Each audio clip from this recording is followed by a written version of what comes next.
belajar tentang sesuatu yang baru kita ingat, yaitu apa? Kita baru mengingat Paskah, ya kan?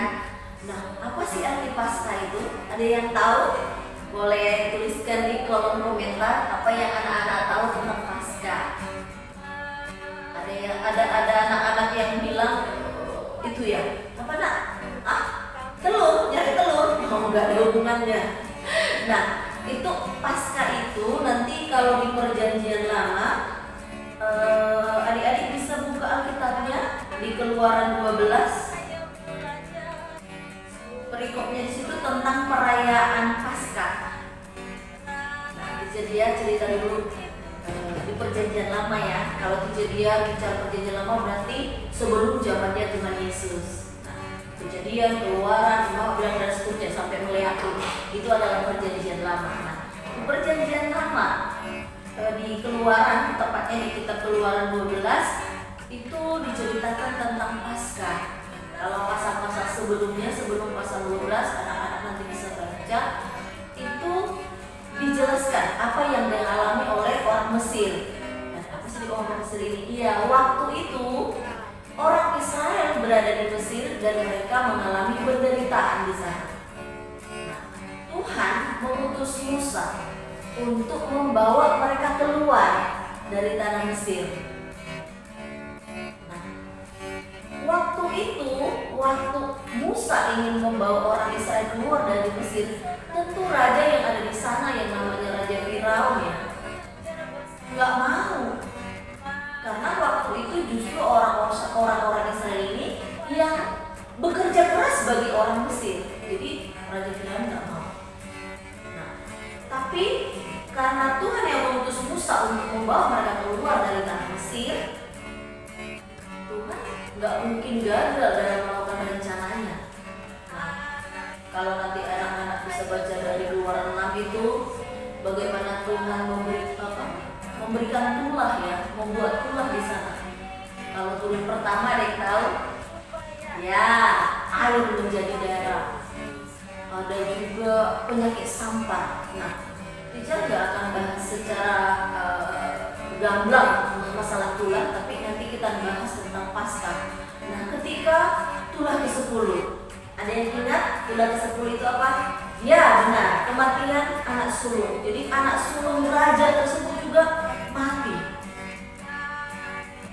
Banyak keluarga-keluarga yang memiliki anak sulung mati pada waktu itu.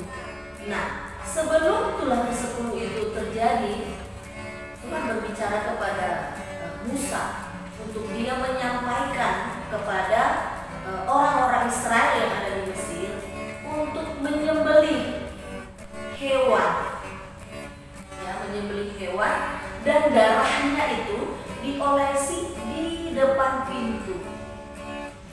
Itu satu tanda supaya malaikat maut tidak datang ke rumah tersebut, atau supaya anak sulung di rumah tersebut tidak mati. Nah, apa yang disampaikan oleh Musa, semua orang Israel lakukan. Mereka menyembelih hewan dan mengolesi darahnya itu depan pintu. Pada malam kejadian, malaikat maut datang. Yang tidak memiliki tanda di depan rumahnya itu darah tadi, itu semua anak sulungnya meninggal. Jadi ada satu kengerian yang terjadi waktu itu, di mana anak nangis gitu. Nah, waktu itu hatinya Firaun udah ketakutan dia karena anaknya juga meninggal. Akhirnya dia bilang, pergilah dari sini. Akhirnya Musa membawa orang Israel keluar dari tanah Mesir. Nah, perjalanan itu masih panjang, tapi teacher hanya mengingatkan bahwa Paskah di Perjanjian Lama itu adalah darah, satu tanda yang diberikan Tuhan kepada umatnya pada waktu itu untuk menyembelih hewan, dan darahnya itu dikasih tanda di pintu mereka masing-masing supaya mereka tidak mengalami kematian. Nah, terus apa sih di Perjanjian Baru di zamannya Tuhan Yesus, ya kan? Anak-anak boleh baca. Nah, ini kita akan bahas lebih dalam di Yohanes 20. Coba buka dulu kitabnya.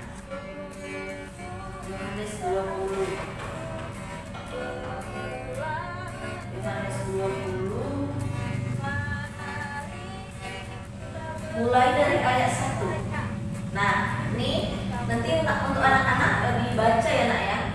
Yohanes 20 ayat 1 sampai 31. Nah sebelum teacher jelasin, tugasnya nanti ini. Jadi membaca kitab Yohanes pasal 20 ayat 1 sampai ayat yang ke-31. Sekali lagi tugas anak-anak yang harus dikirimkan sama teacher dia adalah membaca Yohanes, kitab Yohanes pasal 20 ayat 1 sampai ayat 31. Nanti dikirim sama teacher dia ya. Pas anak-anak baca, dibutuhin mama baru dikirim sama teacher dia. Nah, di Yohanes 20 ayat 1 ini sampai 31 ini berbicara tentang kebangkitan Tuhan Yesus. Dalam Yohanes 20 ayat 1 sampai 31 ini menjelaskan tentang Paskah Perjanjian Baru.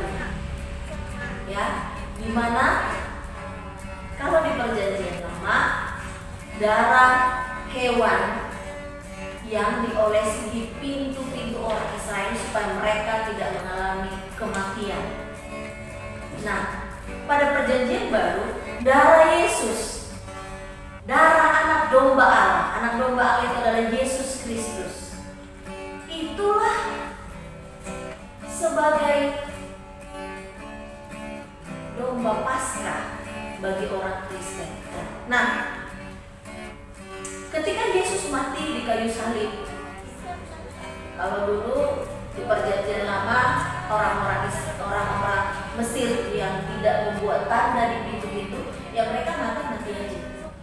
Tapi Perjanjian Baru, ketika Yesus mati, pada hari yang ketiga dia bangkit.